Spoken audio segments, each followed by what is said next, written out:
आज 24 जुलाई जबलपुर शहर के एक समाज को राजनीति को एक नई दिशा देने वाले बाबू चंद्र मोहन जी का अमृत महोत्सव। चंद्र मोहन जी के जन्मोत्सव में जो लोग यहाँ उपस्थित हुए हैं, निश्चित ही चंद्र मोहन जी का मैग्नेटिक पावर ऐसा है कि बरबस शहर के चुने हुए लोग आज उपस्थित हैं।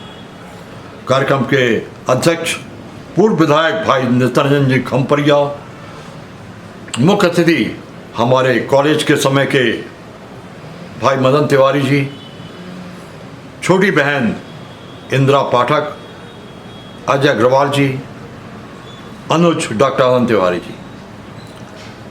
मेरे को याद आ रहा है आज से 50 वर्ष पूर्व इंदिरा पाठक जी के पिताश्री कुंज बिहारी पाठक एक प्रहरी नाम का और प्रदीप नाम का एक शांत दैनिक निकाला करते रहे। उनका कार्यालय पंडित भवानी प्रसाद तिवारी के निवास में नीचे एक कमरे में था। उसमें हमेशा एक स्लोगन छपा करता था, सूर्य जब अस्ताचल की ओर बढ़ा। तो एक छोटे से दिए ने कहा, ये अंधकार को दूर करने का प्रयास करूंगा, जितना बन सकूंगा मैं करूंगा ना। वही बाबू चंद्र मोहन जी कर रहे हैं। जब सूर्य अस्ताचल की ओर चला, इस शहर के ही नहीं प्रदेश के और देश के युवा दिग्भ्रमित हो रहे थे। समाज को एक नई चेतना की आवश्यकता पड़ना चालू हुई रही। लोग मोबाइल की दुनिया में उलझते चले जा रहे थे। पश्चिमी सभ्यता का अनुसरण अपनी चरम सीमा पर था। ऐसे समय में बाबू चंद्र मोहन जी ने अपने सिद्धांतों से, अपनी कार्यप्रणाली से, अपने प्रशासनिक क्षमता से, अपने राजनीति की दूरदर्शा दायित्व से युवाओं को एक रास्ता दिखाया। और फिर मेरी कहावत बदल गई कि दिए से प्रकाश दूर होता है। चंद्र मोहन जी दिए के बदले इस देश का सूर्य बन गए। लोग कहते हैं कि हम लोग चंद्र मोहन जी के मित्र हैं, इसलिए ऐसा कहते हैं, परंतु ऐसा बिल्कुल नहीं है। जिनको यह लगता है वो उनके व्यक्तित्व को गहन अध्ययन करें, उसके बाद ये निष्कर्ष अपना आप सहता आ जाएगा। और हमको इस देश में चंद्र मोहन जी जैसे व्यक्तित्व की ज़रूरत है जो एक नई दिशा दे सके, कार्यप्रणाली से अवगत कराया जा सके। ये देश और समाज की सेवा का एक बहुत बड़ा प्रण है जो चंद्र मोहन के माध्यम से पूरा होता है। मुझे याद आ रहा है एक वाकया। चंद्र मोहन जी जब वन मंत्री बने तो वो जा रहे 89 की बात है, वो जा रहे थे भोपाल। बॉम्बे मेल से उनको उतरना था भोपाल में उतरे। चूँकि वन मंत्री थे, अधिकारी वर्ग उनको रिसीव करने आया।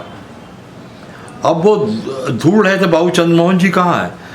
उनकी इमेज और कल्पना में यह था कि वो कुर्ता पैजामा पहने कोई व्यक्ति होंगे पूर्ण उम्र के। जब समझ में नहीं आया तो संयोगवश खम्परिया जी भी वहाँ पे थे, वो भी भोपाल जा रहे थे। खम्परिया जी से पूर्व परिचित होने के कारण उन्होंने पूछा कि बाबू चंद्र मोहन जी आने वाले थे, वो कहाँ गए। खम्परिया जी मुस्कुराए और उन्होंने कहा, वो जो कैंटीन में सिगरेट पी रहे हैं जीन्स पहने, वही बाबू चंद्र मोहन जी हैं। उनको उम्मीद नहीं रही कि जीन्स पहने युवक मिलेगा। और चंद्र मोहन जी के पास जैसे ही आके उन्हें नमन किया, चंद्र मोहन जी ने सिगरेट ऑफर किया, वो हतप्रभ रह गए बेचारे। ये है चंद्र मोहन जी के व्यक्तित्व। मैं इंदिरा गांधी परिवार के साथ भी रहा हूँ। दुनिया में प्रशासनिक क्षमता के 200 देशों के धनी महर्षि महेश योगी के साथ 35 वर्ष मैंने बताए हैं। परंतु क्रेडिट लेने की, श्रेय लेने की दौड़ आज के हर व्यक्ति में। एकमात्र व्यक्ति भाई चंद्र मोहन जी मिले जो किसी भी बात की क्रेडिट नहीं लेते हैं। आप कभी उनके पास पहुंच जाइए कोई काम लेके, तो वो कहेंगे मैं कोशिश करता हूं, और आप बाहर निकले और संबंधित व्यक्ति को फ़ोन कर देंगे, उनका काम कर दीजिएगा। और जब आप उनको धन्यवाद देने जाएंगे बोलेंगे मैंने कुछ किया ही नहीं है, हो गया होगा बाई चांस। ऐसा व्यक्ति एकमात्र चंद्र मोहन जी ही हो सकते हैं जिनके विराट व्यक्तित्व के आगे हर व्यक्ति नतमस्तक होता है। और एक ही व्यक्ति है जो किसी बात का श्रेय लेना नहीं चाहते। मैं चाहूँगा आज उनका अमृत महोत्सव प्रारंभ हो रहा है। मैं वादा करता हूँ, प्रण लेता हूँ, इस देश और समाज के लिए चंद्रमोहन जी का जन्मोत्सव, अमृत महोत्सव पूरे वर्ष देश के अलग अलग शहरों में मनाया जाएगा। हमारे मदन तिवारी जी बैठे हैं, अन्य वक्ता हैं, समय सीमित है, अपनी बात को विराम दे के आपको नमन करता हूँ।